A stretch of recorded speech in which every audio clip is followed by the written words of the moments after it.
गणेश भगवान इस सभा में आई, हमने के भी लाज बचाई। यहाँ जितना जो है अमंगल के बरसात होने का के दुर्भगाई, अमंगल के बरसात कहता रे कि अरे मंगल के दाता रउआ, मंगल के दाता रउआ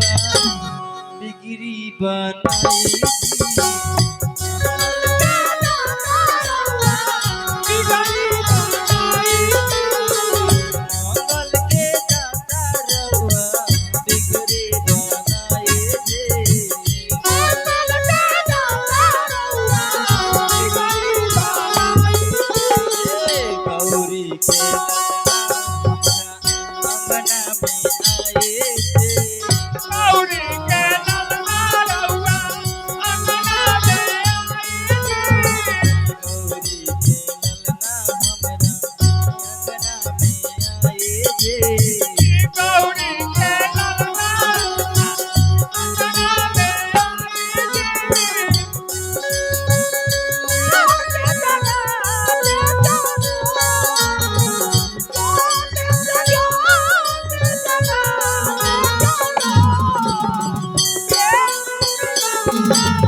विघ्न के हरण माझी सब देवता से पहले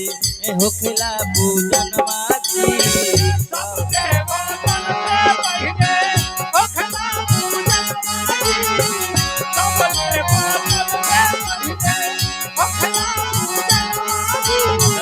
शुभ लाभ लाना माके शुभ लाभ लाना माके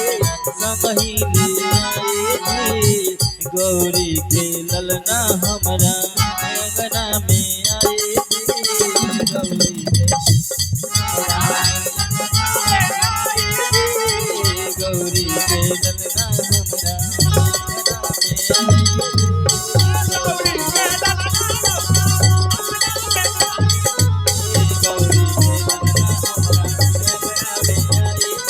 अंगना में बोल प्रेम से गौरी पुत्र गणेश की हर हर महादेव दया करियो महादेव।